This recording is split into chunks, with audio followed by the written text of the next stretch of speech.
hermanos, continuamos con la serie Una familia edificada sobre el Evangelio. Venimos ya hace varias semanas con algunas interrupciones en el medio. Venimos meditando acerca de este importante tema que consideramos claramente un tema sumamente importante, coyuntural, podríamos decir, para la iglesia local.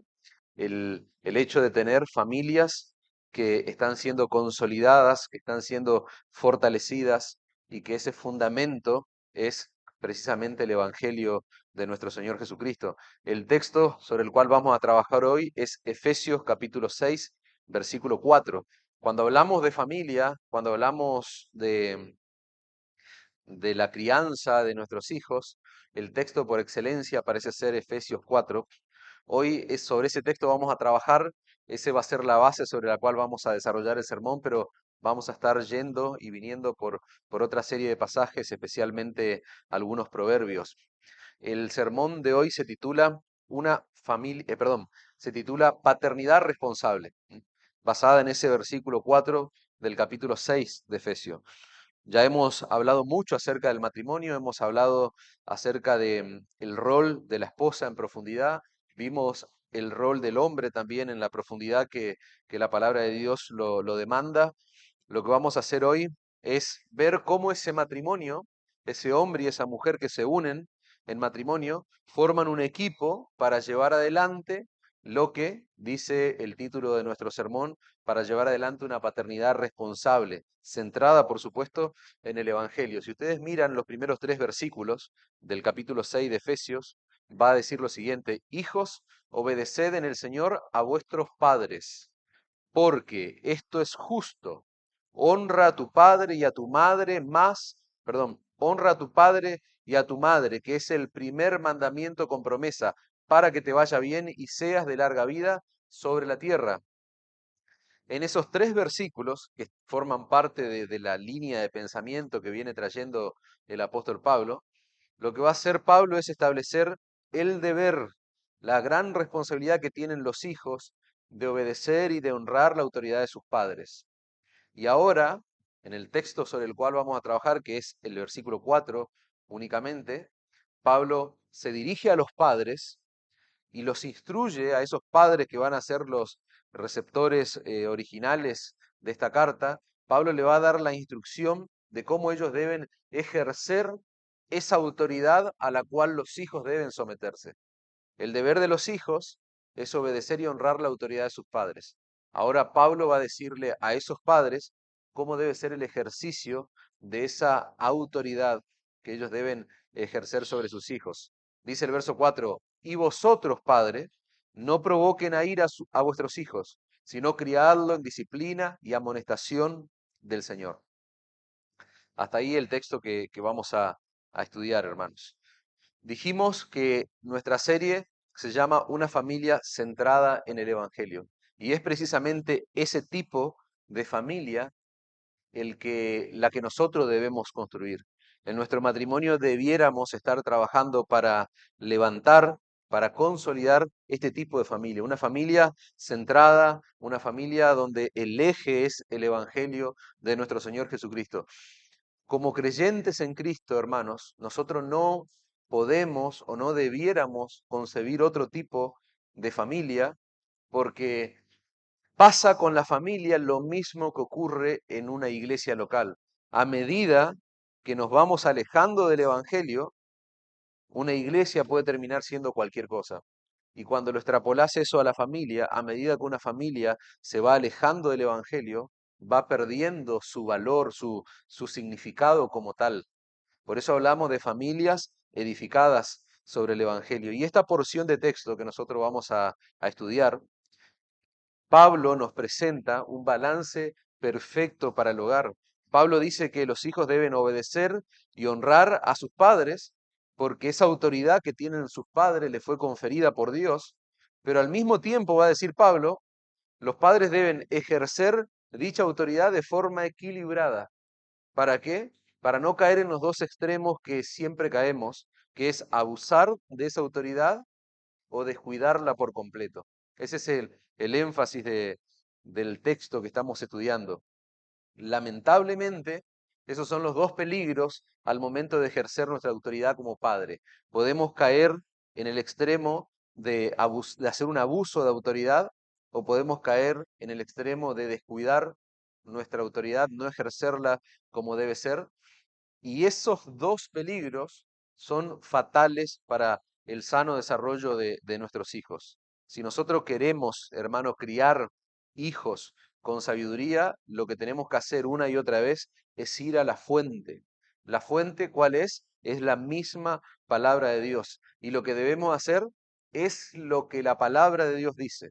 No lo que la filosofía de este mundo diga acerca de cómo ser padre, no lo que las opiniones o las experiencias de otro nos digan de cómo criar y formar nuestros hijos, sino que debemos ir a la fuente y hacer lo que la Biblia dice. Hay mucho trabajo por hacer, porque si no hacemos lo que la Biblia dice, lo más probable es que estemos cosechando para nuestras vidas amarguras y frustración, hermanos. Y posiblemente generemos en la vida de esas personas, de esos niños que estamos criando, desgracia e infelicidad. Los padres se afanan por la felicidad de sus hijos. Y, y qué bueno es entender cuando nos acercamos a temas como esto, que si se pudiera decir la felicidad o la plenitud de la vida de nuestros hijos está ligado a lo que yo voy a hacer conforme a la instrucción que yo recibo de la palabra de Dios. No tenés que hacer otra cosa más que lo que Dios dice. Escuchan ustedes a veces que no hay manual para ser un padre, para ser esposo, esposa. Mentira. Hay un manual y ese manual es la palabra de Dios. El Proverbio 10, versículo 1 va a decir, el hijo sabio alegra al padre, pero el hijo necio es tristeza de su madre. Cuando leemos el Proverbio 15, en el versículo 5, va a decir, el necio menosprecia el consejo de su padre, mas el que guarda la corrección vendrá a ser prudente. El capítulo 17 de Proverbio va a decir, el hijo necio es pesadumbre de su padre y amargura a la que lo dio a luz. El Proverbio 19, versículo 13 va a decir, dolor es para el padre el hijo necio. ¿Encontraste la palabra clave en todos los textos que leí de Proverbio? Necio. Y la pregunta es, ¿cómo te gustaría a vos que sea tu hijo? ¿Un hijo necio o un hijo sabio? Es la pregunta que yo te hago que es una pregunta que ya trae una respuesta implícita, ¿no? Claramente vos me vas a decir que querés un hijo sabio. Proverbio 29:15. La vara y la corrección, hermanos, que quieren hijo sabio, dan sabiduría, mas el muchacho consentido avergonzará a su madre. Y más adelante en el verso 17 va a decir el mismo Proverbio, capítulo 29, verso 17, corrige a tu hijo y te dará descanso y dará alegría a tu alma. Las escrituras, hermanos, como ustedes están viendo, no hace silencio en cuanto a lo que debemos hacer si nosotros queremos tener hijos sabios. Nuestros hijos, hermanos, mal que nos pesen, ellos no nacen sabios. A veces uno escucha que algunas personas dicen, cuando ven el resultado de lo que es una crianza piadosa de otros padres, nunca escuchaste esa frase que dice, qué bueno que le salieron los hijos a fulano. Pero eso es una mentira, eso es un error porque los hijos no salen buenos, hermanos. La Biblia dice que ellos vienen con la necedad ligada al corazón. Ellos son necios por naturaleza. Y si vos como padre no te preocupás responsablemente de aplacar, de anular la necedad del corazón de tu hijo, ¿usando qué cosa? Usando principios, usando las verdades que están en la palabra de Dios, lo más probable es que ese hijo que es necio por naturaleza, ese niño que es necio por naturaleza, va a terminar siendo un adulto necio. Y tu vida y la vida de esa persona que hoy es un niño, que en el futuro será un hombre o una mujer, tu vida serán desgraciadas. Es lo que dice la palabra de Dios en los proverbios que acabamos de leer.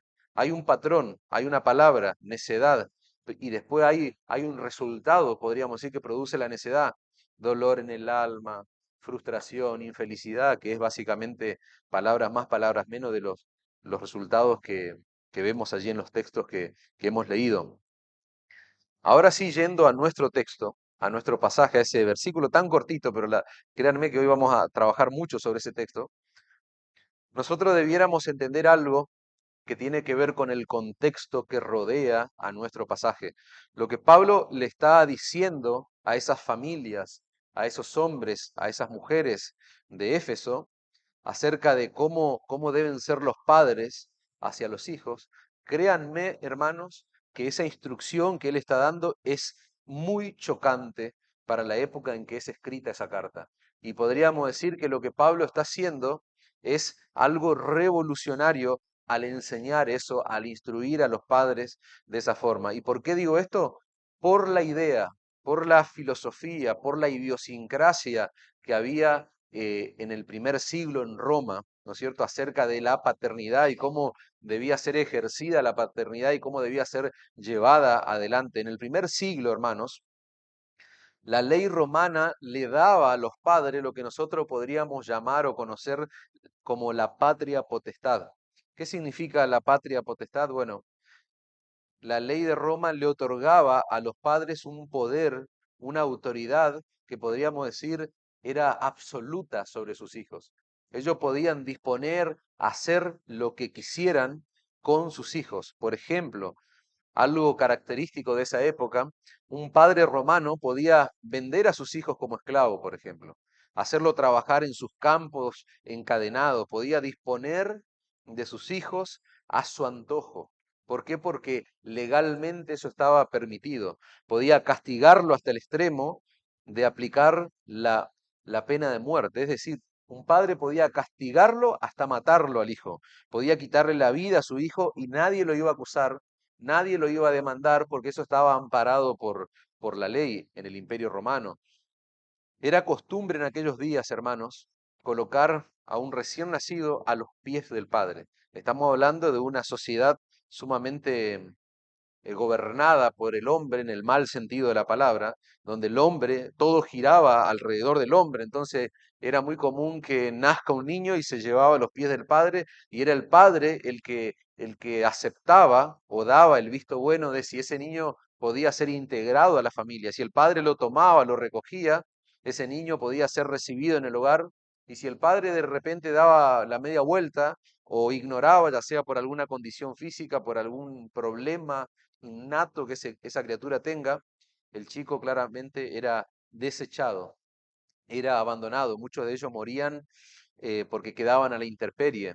Em, Había escenarios, por ejemplo, que había chicos que tal vez eran un poquito más robustos que otros, y esos niños eran agarrados por otra familia u otra gente y eran llevados para disponer de ellos como esclavos, para ser vendidos como esclavos. Si eran niñas, podían ser criadas para posteriormente, a una temprana edad, ser prostituidas y así sucesivamente. Te sorprendería los datos que uno pudiera encontrar acerca del primer siglo en el orden de la paternidad en Roma. Esa era la condición, hermanos, de los niños en esa época. La vida de un niño no tenía valor alguno, prácticamente. Obviamente que había padres que mostraban un amor real, un amor genuino. No todos los padres hacían uso y abuso de esta ley que los amparaba en cierta manera, pero la realidad es que eso era parte de la sociedad y este tipo de comportamiento que yo les acabo de describir estaba amparado por la ley. Y este pasaje va a presentar un fuerte contraste con el concepto de paternidad aceptado por la sociedad romana de esos días. Nosotros no debiéramos escandalizarnos mucho, hermanos. ¿Por qué? Porque salvando las distancias, nosotros en pleno siglo XXI no podemos escandalizarnos tanto cuando escuchamos cosas como esta, porque en cierta forma nuestros hijos, los hijos, perdón, no los nuestros, pero en nuestros días los hijos han llegado a ser en nuestra sociedad una especie de bien del que yo puedo disponer. Lo mismo que pasaba, palabras más, palabras menos, en Roma. ¿Y cuál es un ejemplo de eso? La ley de aborto. La ley de aborto, básicamente, dicho en otra forma, es la realidad de que yo puedo disponer de un hijo como un bien. Yo si quiero este reloj, lo mantengo o lo compro, lo tengo, si no lo desecho. Bueno, es básicamente lo que hoy ocurre en nuestros días, eh, que básicamente no debiéramos escandalizarnos tanto al ver la realidad que rodea a nuestro texto. El verso 4 tiene un contenido sumamente precioso, hermano. Es muy breve el texto, pero nosotros tenemos que profundizarlo, porque si no sería injusto pasarlo muy por arriba. Fíjense que Pablo, dijimos, hace un contraste que nos va a llevar a lograr a nosotros un justo equilibrio, un perfecto equilibrio en el rol que nosotros debemos llevar adelante como padre. Podríamos decir en palabras de Pablo, que la paternidad responsable que él está planteando allí en el texto tiene que ver con una prohibición. Fíjense, ¿cuál es la prohibición de esa paternidad responsable que nosotros debemos llevar adelante?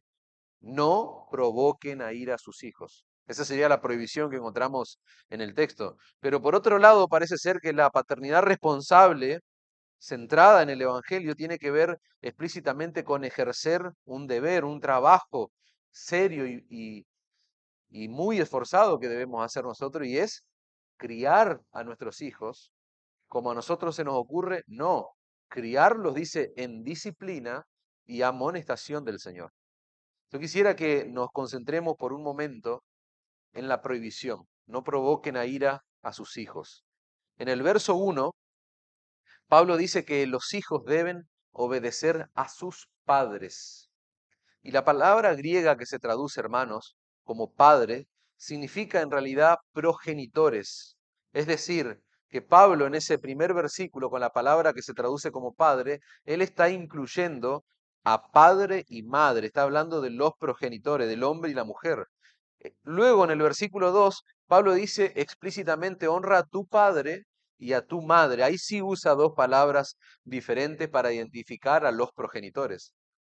Pero la palabra que Pablo usa en el versículo 4, que es nuestro texto de estudio, cuando dice vosotros padres, esa palabra padre es distinta a la que él usó en el versículo 1, porque esa palabra griega podríamos pronunciarla como páteres, que significa padres, señalando puntualmente al hombre. Es como si Pablo estuviera poniendo un especial énfasis en el hombre, no necesariamente en la mujer, por la palabra griega que aparece allí.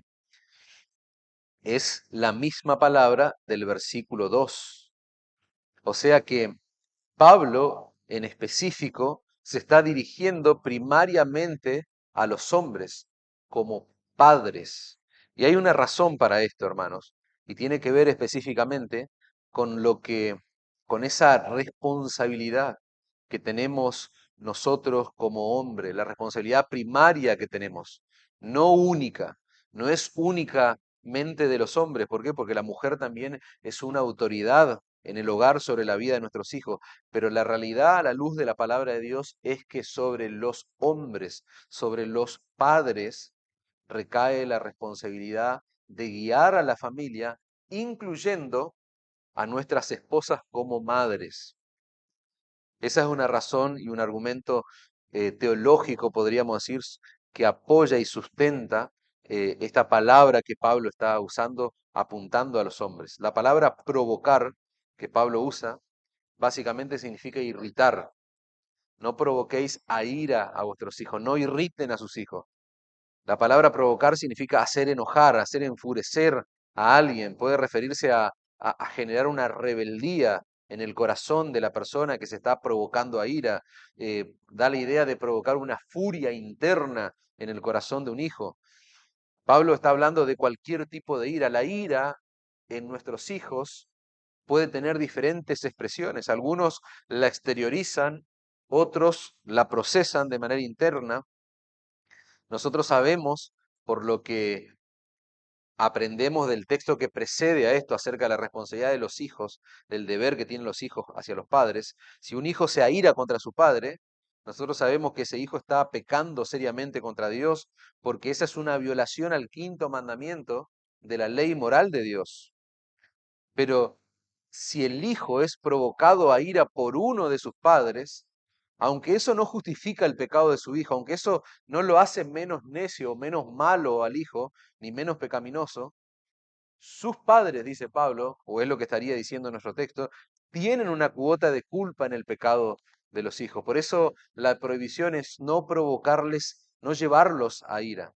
Esa provocación que a veces hacemos nosotros como padre, a veces ocurre por ignorancia, pero muchas veces ocurre por causa de nuestros pecados, por causa de nuestro propio pecado. Y si hay un área, hermanos, y creo que los que son padres me van a saber entender muy claramente, si hay un área donde los pecados nuestros tienden a salir a flote con mucha facilidad, ¿cuál es?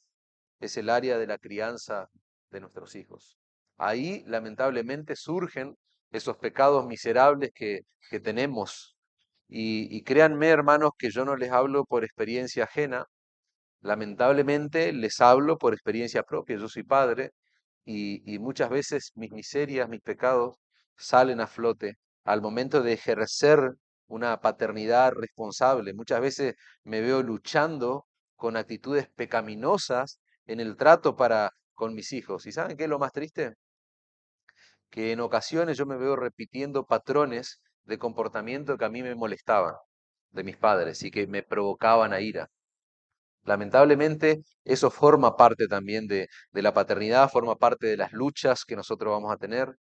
No te sorprenda que de pronto te encuentres teniendo las mismas reacciones que te provocaban a ira vos cuando eras un niño y estabas siendo criado por alguien. Eso lamentablemente, como les dije, es parte del pecado que mora en nosotros. Y cuando nosotros dejamos que ese pecado nos controle o tome parte en nuestra vida y en el trabajo que hacemos sobre nuestros hijos, lamentablemente ahí ocurre esta irritación, esta provocación, esta furia interna que muchas veces ocasionamos a nuestros hijos. Ellos deben guardarse de pecar contra Dios airándose contra nosotros. Pero nosotros, hermanos, dice Pablo, debemos cuidarlo de no provocarlos, de no moverlos a ellos a pecar, porque ahí participamos también de su pecado. Cuando Pablo le va a escribir a los colosenses, él va a usar eh, la misma instrucción con una variación de palabras, pero dice el capítulo 3, versículo 21, Padres, no exasperéis a vuestros hijos para que no se desalienten. No solo los vamos a irritar, sino también, dice Pablo, los vamos a desalentar. Esa palabra desalienten significa sacar el aire. Tiene que ver con esas actitudes, tiene que ver con esas palabras de los padres que le quitan a los hijos toda motivación, todo incentivo. Hay padres, hermanos, que hacen sentir a sus hijos que son unos fracasados, que son unos inútiles, que no sirven para nada. Y la pregunta, para llevar una serie de aplicaciones prácticas, porque quiero bajar este texto a tierra, la pregunta sería, ¿cuáles son esas cosas que hacemos los padres que pueden provocar a ira a nuestros hijos, que pueden desalentarlos, que pueden asfixiarlos, como sería la idea, quitarles el aire? La primera, hermanos, exigirle cosas que son irrazonables. Eso lleva a nuestros hijos a la ira, al enojo, al pecado. Eso pasa cuando no tomamos en cuenta su grado de madurez. Les exigimos cosas que no son razonables. A veces cometemos ese pecado o ese error de una manera con las mejores intenciones, quizás con un pensamiento noble, loable. Por ejemplo, cuando mis hijos eran pequeños, yo pretendía que ellos, cuando eran más pequeños de lo que son ahora, me pasaba de que tal vez me irritaba porque ellos no podían estar una hora mientras uno le hablaba de Dios, de la Biblia. Y estamos hablando de niños pequeños. Eso es exigir. A veces les cuesta a los adultos y cuánto más a los niños. Y a mí me molestaba, me provocaba a ira y eso después generaba ira probablemente en ellos por el hecho de que ellos no podían estar concentrados, prestando atención o pasaba una mosca y ellos se distraían. Muchas veces, hermanos, lamentablemente, como probablemente la mayoría de ustedes, me he visto demandando cosas a mis hijos que ellos no eran capaces de hacer por su edad, por su madurez, por la condición en la que ellos se encuentran. Mi señora es una bendición en ese sentido. Las esposas debieran ser un equilibrio cuando los hombres por lo general exigimos más de lo que nuestros hijos pueden darnos. Ese tipo de comportamientos, hermanos, puede provocar la ira en nuestros hijos. Conozco casos, hermanos, conozco el caso de un pastor que le daba la orden a los sugieres de que le tiren la oreja a sus hijos si se dormían en el culto o en una reunión de oración. ¿Vos te das cuenta del daño que eso puede provocar en la vida de un niño? Es como que yo le diga, no sé, a Gustavo que cuando mi hijo se duerma vaya y le pegue un tirón de oreja, porque no estaba prestando atención o porque no estaba orando. Exigir cosas irrazonables lamentablemente hace un daño en la mente y en el corazón de nuestros hijos. La disciplina humillante provoca ira en nuestros hijos, hermano. A veces pensamos que para corregir tenemos que gritarles, tenemos que hablar con asperezas. Esa es una lucha que tenemos todos los padres porque nos vamos a ver tentados a caer en eso. A veces ocurre que la ira se apodera de nosotros, hermano, y ese es el peor escenario para corregir a un hijo. Nunca debiéramos corregir a un hijo con ira, porque la ira va a generar más ira en el corazón de ellos. La disciplina inconsistente, hermanos, provoca ira a nuestros hijos. Disciplina inconsistente. Demandar de nuestros hijos cosas que nosotros mismos no estamos cumpliendo o no estamos dispuestos a cumplir. Si le enseñamos a nuestros hijos, hermanos, a pedir perdón cuando pecan, adivinen qué tendríamos que hacer nosotros. Pedir perdón cuando pecamos. ¿Por qué? Porque tenemos que ser consecuentes con ese tipo de enseñanzas. Si nosotros esperamos que ellos reconozcan sus pecados, que ellos se arrepientan, que pidan perdón, no te hace menos hombre o menos madre o menos padre pedir perdón a tus hijos cuando te equivocas. Es muy dudosa, hermanos, la integridad de un hombre que nunca le ha pedido perdón a sus hijos. Es de dudosa procedencia la integridad y el carácter de ese hombre. Ningún padre es perfecto, hermanos. Nadie es perfecto. Nadie de los que están acá es perfecto. Un padre que no le pide perdón a sus hijos no es porque nunca se equivoque. Es porque es un orgulloso. Es porque es un soberbio. Es- ese hombre le está dando un mal ejemplo a sus hijos. En más de una ocasión, hermano, como padre vamos a tener que ir y pedir perdón. Eso, contrario a lo que nuestra mente puede pensar, eso enaltece nuestra autoridad. No es que tenemos que mostrarle a ellos una imagen perfecta, porque ellos son los primeros en darse cuenta que nosotros no somos perfectos. Pedir perdón a nuestros hijos enaltece nuestra autoridad, hermanos. Ejercer la disciplina sobre nuestros hijos es un proceso doloroso, hermanos. Pero más doloroso es cuando pecamos, lo hacemos con ira, corregimos con ira y no pedimos perdón. Esa sería la idea. Otro aspecto de la disciplina inconsistente es corregir una cosa hoy y mañana pasarla por alto. Muchas veces somos inconsistentes, hermanos. Corregimos algo hoy porque nos molestó o por lo que fuese, mañana se pasa por alto eso. Eso provoca a nuestros hijos confusión, provoca ira también. Debemos aplicar la disciplina consistentemente si no queremos confundir a nuestros hijos. Prometer y no cumplir también es otra inconsistencia. Eso puede tener dos aspectos, uno positivo y otro negativo. A veces eh, prometemos que vamos a ejercer la disciplina, la corrección, no lo hacemos. Eso es ser inconsistente. A veces le prometemos algo bueno a un niño, no lo cumplimos. Eso también es ser inconsistente. Mostrar favoritismo en el hogar, hermanos. Dios nos guarde de caer en semejante pecado. Eso es un pecado grave en el hogar. En las Escrituras nosotros vemos el caso de Jacob. Si ustedes analizan la historia y leen allí el desenlace y toda la historia, el relato que rodea la vida de Jacob, van a descubrir que Jacob irritó a sus hijos por la forma en que él trataba a José. Jacob provocó la ira de sus hijos. Era más que evidente que José era el hijo favorito de Jacob. ¿Y, y qué es lo que generó eso? Generó un caos en la casa de este hombre. Los hijos de Jacob fueron provocados a ira hasta el punto de querer matar a su hermano. Eso es lo que dice el texto de la Escritura.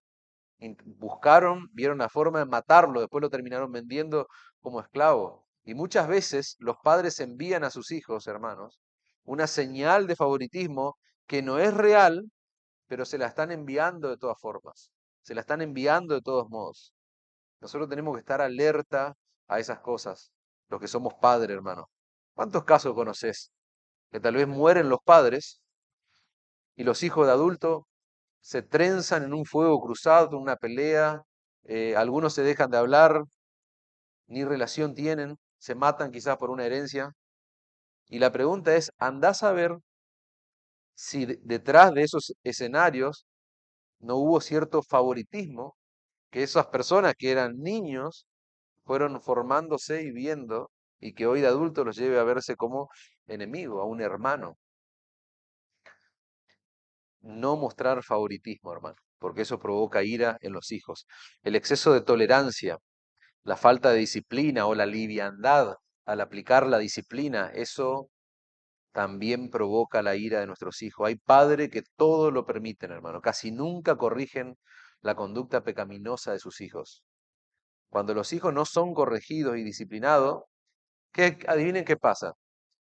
No existen niños buenos.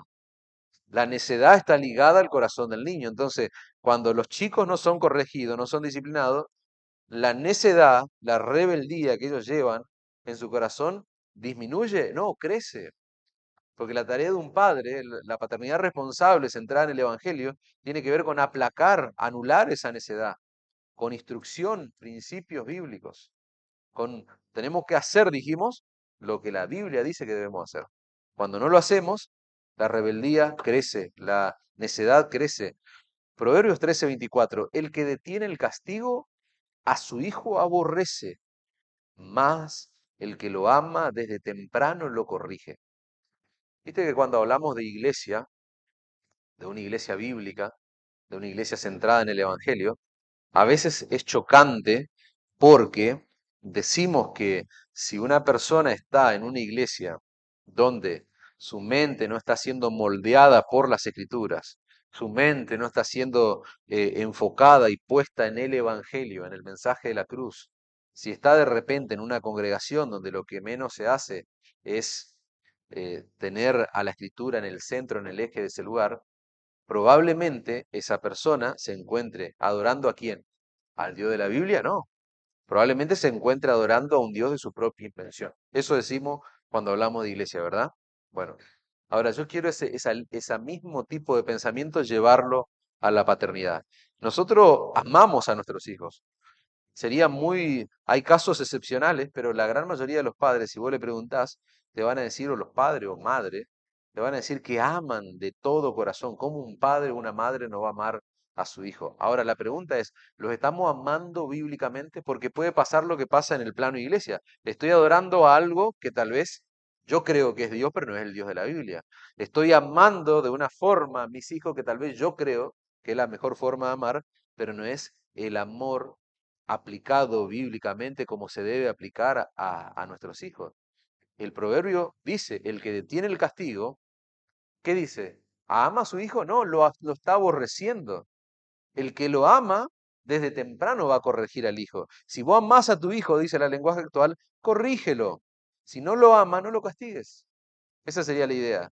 Entonces, nos lleva a replantear muchas veces si amamos en verdad a nuestros hijos la palabra de Dios. Un padre que no castiga a su hijo lo aborrece, eso es lo que dice la palabra de Dios. Hebreos 12:6 dice, porque el Señor al que ama disciplina y azota a todo aquel que recibe por hijo. ¿Qué hace Dios el Padre? Dice que disciplina a sus hijos. Eso es parte esencial del amor de Dios. Un padre que no disciplina a su hijo no lo ama realmente, hermanos. Y esa falta de amor, adivinen qué va a provocar tarde o temprano. Un hijo feliz, no, va a provocar la ira en su hijo. Nosotros a veces no entendemos porque le damos un chirlo a un hijo y se largan a llorar y eso nos enternece a nosotros. Pero la realidad es que tarde o temprano esa falta de corrección va a provocar la ira de ese hijo. Y no solamente ya va a dejar de ser un niño necio, va a ser un adulto necio. Lo que Pablo contrapone, hermano, en Efesios 6:4, que es el texto que estamos estudiando, lo que Pablo va a contraponer de no provocar a ira a los hijos, adivinen qué es. Él está diciendo, no provoquen a ira a sus hijos, no generen esa rebeldía en sus hijos, esa ira en sus hijos, no sean parte del pecado de sus hijos. Ah, perfecto. Entonces la lógica humana que dice, bueno, debo alejarme, no. Lo que él contrapone a eso es disciplinarlos. ¿Es lo que dice nuestro texto? No. No provoquéis a ira a vuestros hijos, ya está claro, vimos aplicaciones prácticas de lo que, y hay muchos aspectos más prácticos que pueden provocar a ira a nuestros hijos, ¿no? Yo simplemente hice una lista. Entonces, está claro la prohibición. Ahora, ¿qué debo hacer, Pablo? En vez de provocarlo a ira, críenlo en disciplina y amonestación del Señor. Esa es la contraparte, hermano. Los adultos mayores que están acá en este lugar probablemente estén de acuerdo conmigo si yo les digo que vivimos en una época muy permisiva, hermanos, muy tolerante en comparación con otras épocas del pasado. ¿Están de acuerdo los adultos mayores que están aquí presentes conmigo? No me tiran nada. Vivimos en una época muy permisiva, ¿no es cierto? Bastante tolerante en relación a la época que quizás les tocó vivir a ustedes. La rebeldía y la necedad del corazón en nuestros tiempos parece ser más evidente que en otras épocas. Hoy vos ves tal vez a un niño de muy temprana edad provocar quizás a sus padres, contestar o a un desconocido, lo que sea, cosa que tal vez tiempo atrás no se veía. Quizás los más grandes saben de lo que hablo. No era tan evidente, siempre hubo necedad y pecado en el corazón, pero antes quizás no era tan evidente. ¿Y saben a qué se debe eso? A que ahora hay menos disciplina, hermanos. Antes quizás se ejercía mal la disciplina. Había disciplina mal ejercida, quizás. Pero la realidad es que ahora vivimos época donde estamos en el otro extremo, hermanos. Donde dijimos, podemos caer en dos extremos, el abuso de la autoridad o el descuido de la autoridad. Bueno, yo creo, tal vez ustedes están de acuerdo conmigo o no, que ahora tenemos menos disciplina. Los jóvenes o la gente joven o los niños manifiestan estar como más airados, más disconformes, más confundidos, más descontentos. Hay una generación que se está levantando ahora que está confundida. Ahora bien, ¿qué es lo que provocó eso, hermanos? ¿Qué es lo que provocó eso que tal vez en la época de los adultos mayores no estaba tan enraizado en la cultura? ¿Saben lo que provocó esta realidad que hoy estamos viviendo? El humanismo, hermano.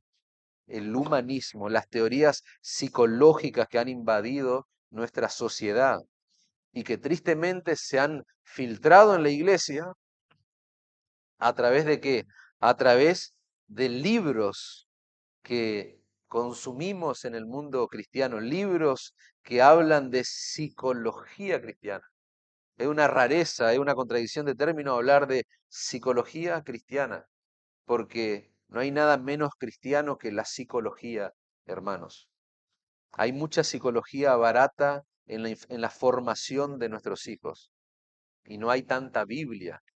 Y lo que nosotros necesitamos es ir a la Biblia y hacer lo que la Biblia dice, no lo que la psicología de este mundo y el humanismo te dicta. Muchos creyentes, hermanos, creen que están formando hijos bajo los estándares de las escrituras, pero en realidad lo que están haciendo es criar hijos en base a opiniones, en base a experiencias de otros. Y tristemente esos otros son cualquier cosa menos padres piadosos, padres bíblicos. Es de terror, hermanos, que hoy en día vos vayas a una librería cristiana y no puedas encontrar o te lleve horas encontrar un libro que sea bíblico, que sea fiel a la escritura.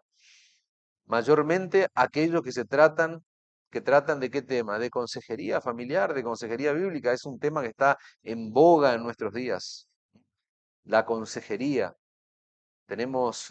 Hay carreras que hoy se dictan en base a ser consejeros. Se está preparando hoy en algunos seminarios, en algunas universidades, consejeros familiares. Hay hasta carreras, diplomaturas, licenciaturas, etcétera, etcétera. Está en boga todas estas cosas, hermano. Pero cuando hablamos de psicología aplicado a la crianza de nuestros hijos, a la formación de nuestra familia, ustedes tienen que saber que eso es basura. Es basura, ¿por qué? Porque la psicología lo que busca es aplicar a la conducta del hombre principios y teorías de hombres. Repito, la psicología busca aplicar a la conducta principios y teorías de hombres.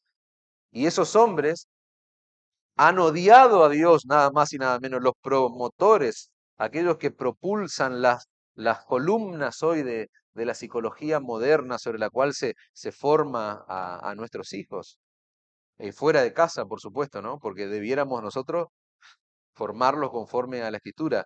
Los pilares de la psicología, hermano, moderna, son hombres que han odiado a Dios, hombres que se han manifestado en contra del Dios creador del universo. Todas las teorías de esos grandes referentes de la psicología la mezclan con un poco de cristianismo, hermano, y de eso sale algo que no tiene ni pie ni cabeza a la luz de lo que dice la palabra de Dios.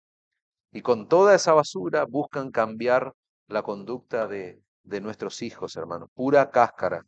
¿Por qué? Porque el Evangelio apunta a un cambio de raíz que tiene que ver con el interior. Hay un cambio que se produce adentro y se refleja afuera. No buscamos el cambio, cambiar la conducta. Por eso cuando hablamos de formar hijos, no queremos santitos que se porten bien, que sepan lo que hay que decir. No, apuntamos a moldear el corazón, estamos pastoreando el corazón de nuestros hijos.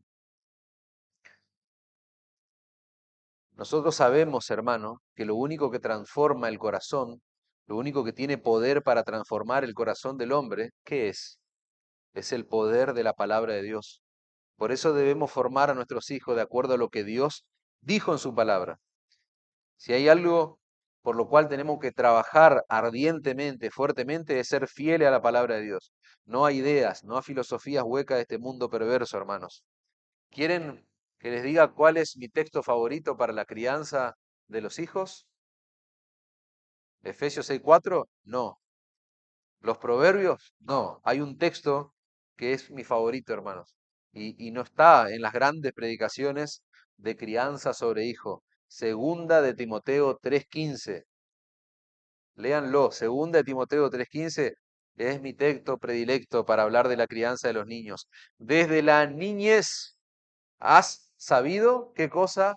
Las sagradas escrituras, las cuales te puedan hacer sabio para la salvación por la fe que es en Cristo Jesús. Eso es lo que Pablo le está diciendo a Timoteo. Desde la niñez, Timoteo, tú has sabido las sagradas escrituras. ¿Y cuál es el resultado que producen las sagradas escrituras en un niño? Lo pueden hacer salvo para la salvación que es por fe que es en Cristo Jesús, dice Pablo.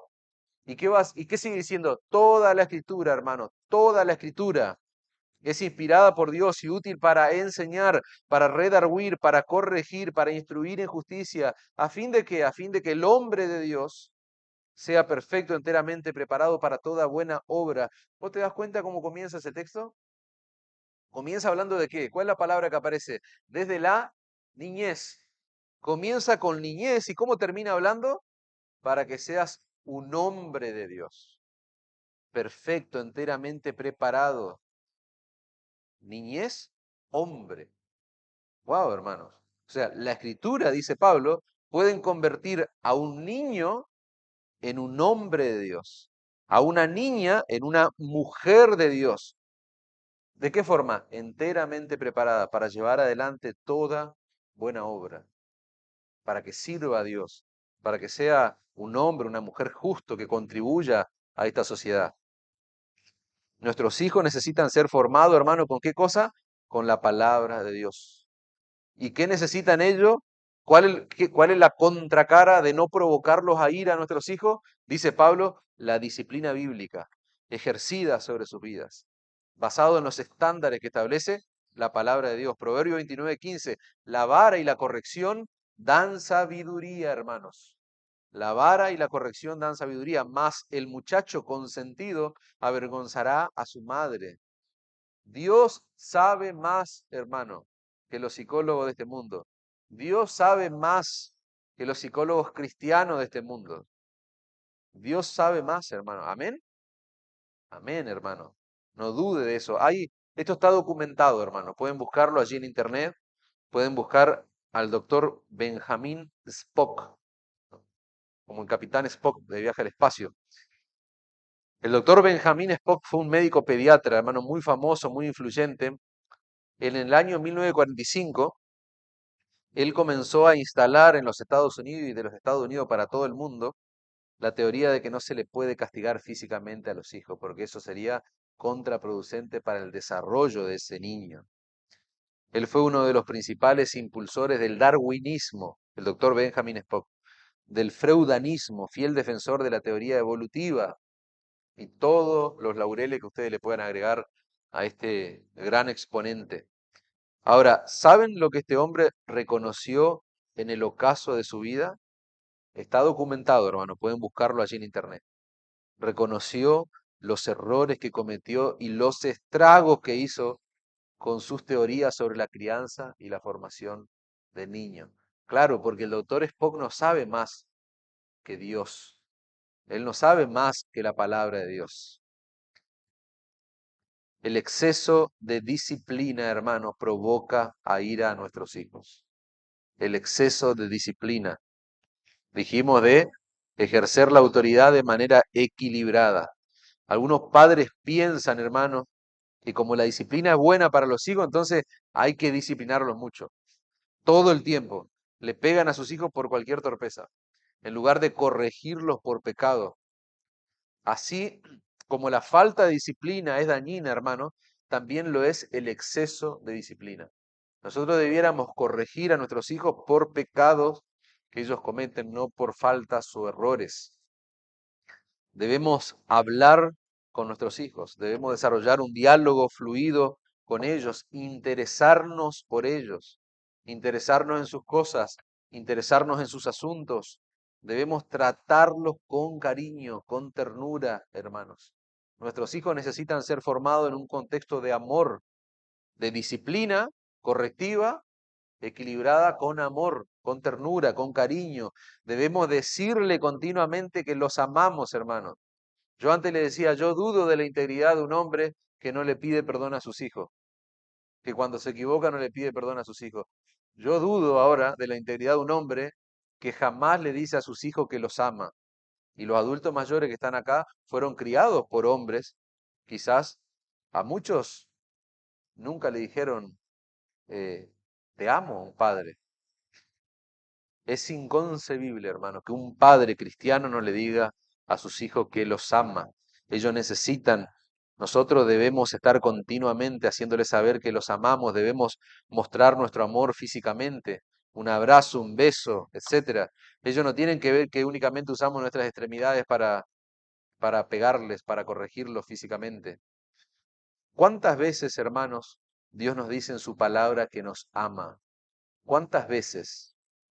Si Dios hubiese dicho en su palabra en un solo versículo, yo amo a mis hijos, o yo los amo, hijos míos, si Él lo hubiese dicho una sola vez a lo largo y a lo ancho de todo este libro, ¿no hubiese sido eso suficiente para nosotros?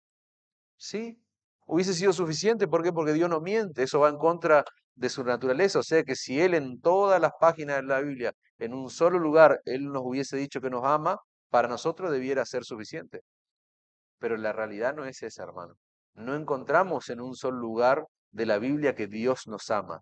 Lo encontramos a lo largo y a lo ancho de la Escritura que Él nos ama, porque en reiteradas ocasiones nosotros vamos a leer en la Escritura que Dios dice, te amo, yo estoy contigo, yo te cuido, yo te protejo, tengo misericordia, tengo compasión de vos, etcétera, etcétera, etcétera. Vemos a un Dios actuando como Padre y eso implícitamente a nosotros nos está dando una enseñanza, hermano, de cómo debemos ser con nuestros hijos. El modelo de padre que nosotros encontramos en la Escritura, de cómo es Dios para con sus hijos, es un modelo perfecto para nosotros. Para finalizar, hermano, acerca de estos aspectos prácticos, criticarlos continuamente cuando hacen algo mal, nunca darles una palabra de aliento cuando hacen algo bien, eso provoca ira en nuestros hijos. Y si vos querés descubrir esto, vos tenés que ir a una plaza. Andá a una plaza. Basta con ir a una plaza o a un parque donde haya niños para darte cuenta de la necesidad de aprobación que tienen los niños. Si vos vas a una plaza donde hay chicos, empezá a celebrarle. Si tenés hijos pequeños, empezá a celebrar, empezá a aplaudir lo que ellos hacen. se te van a llenar. ¿Viste cuando empezás a darle comes comida, una paloma, se te llenan de palomas? Bueno, lo mismo pasa con los niños. Empezás a celebrar, a aplaudir, a hacer lo que sea con tus hijos, vas a ver que hay un montón de otros chicos dando vuelta carnera para que vos le apruebes también, porque ellos necesitan aprobación. Hay hogares donde todo es crítica, crítica, crítica. Es una rareza escuchar un estímulo. Es una rareza escuchar una aprobación de los padres hacia los hijos. Nosotros tenemos que saber y tenemos que estar convencidos, hermano, de que lo mejor que hagamos es un disparate para Dios. Escuchen esto.